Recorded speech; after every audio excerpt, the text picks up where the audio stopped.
Family and fellow soldiers, I'm the Professor, and this is the Moment of Truth. For years now, we've been warning you that the white media would try to attack reparations by first attempting to define what reparations is, or rather trying to redefine it. That's why we saw them claiming that do-nothing gestures like a tiny housing voucher is quote-unquote reparations, along with other empty nothings that aren't meant to do anything. That didn't gain them any traction, though, so now we see them trying to dilute the issue and claim that black immigrants are owed slavery reparations too. And their justification? Because it's about more than just slavery, don't you know? It's about racism in general.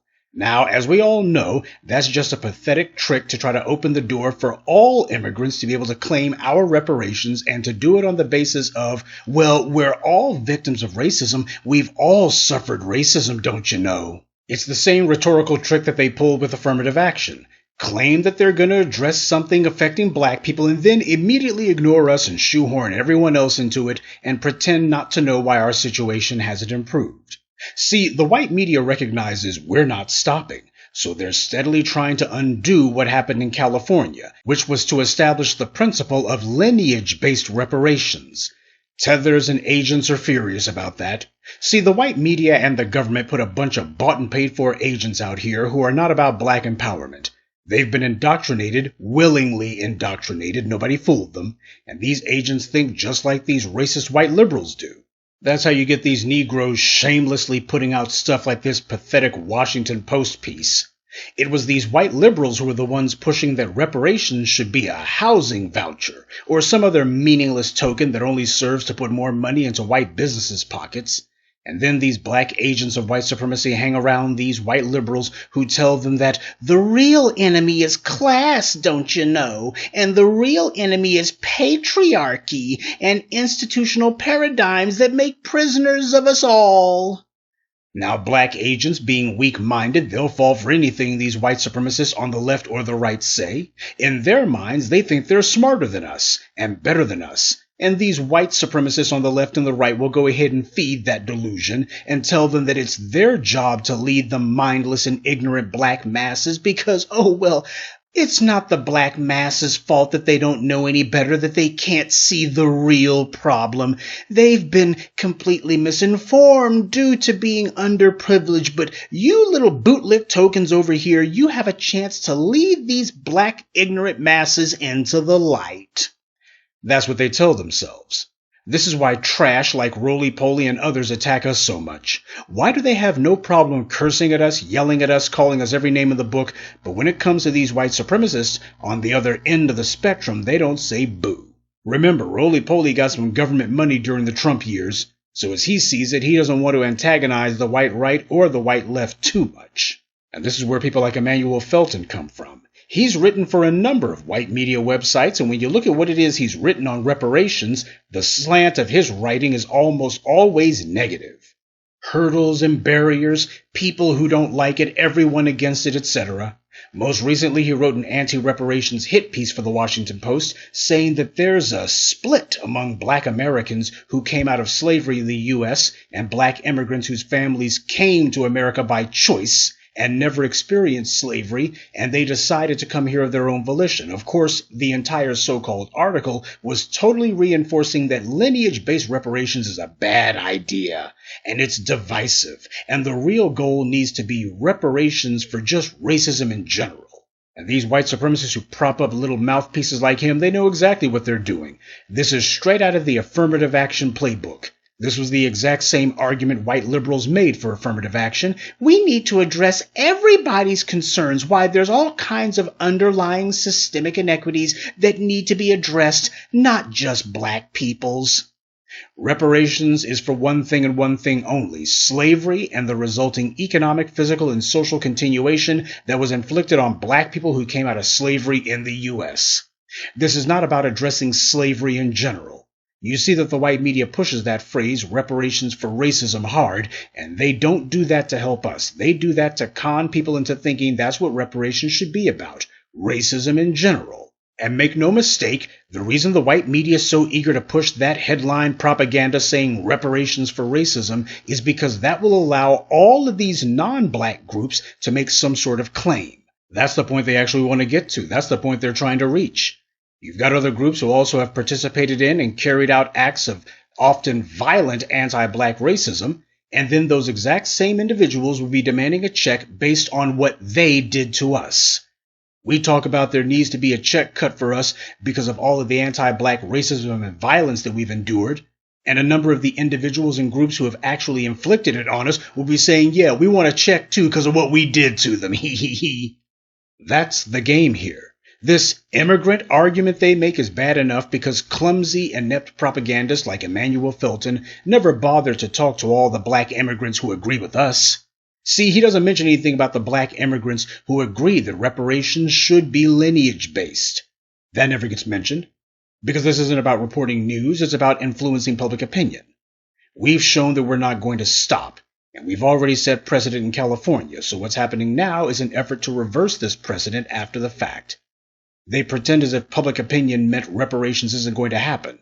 Well, if that's the case, why are they reporting on it then? Why do they relentlessly tell us that 70% of Americans, 65% of Americans, whatever, oppose reparations? Because they hope to demoralize us. All these other groups who got reparations and continue to get them, a majority of Americans were not in favor of it then or now, and yet that never becomes a talking point of the white media. White people oppose Native American reparations, and yet they got all kinds of government freebies, and that's not part of the white media narrative. Americans oppose any sort of reparations for all of these groups. They oppose reparations for Japanese Americans too. But that doesn't matter.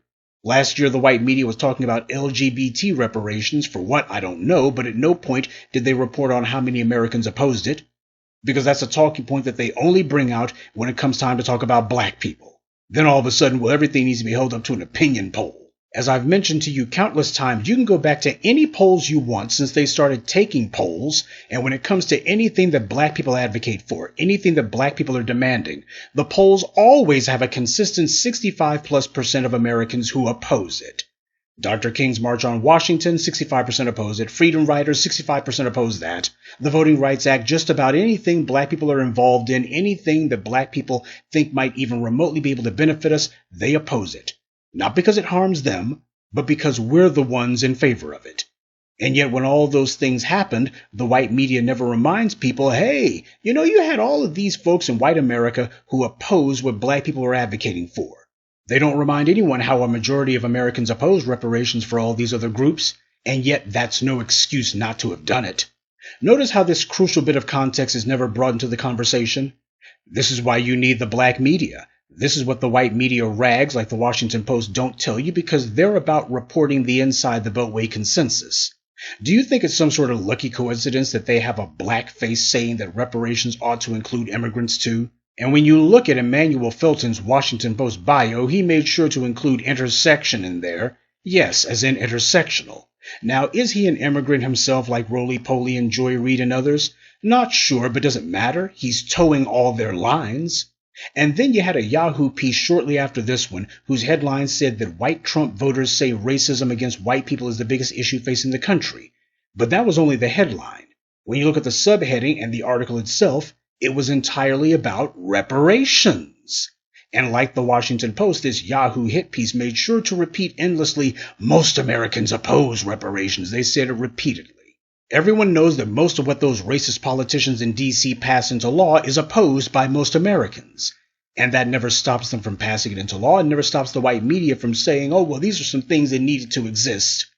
What the white media claims is popular and what becomes policy are two entirely different things. The laws are not passed based on opinion polls. That's something the white media doesn't tell you.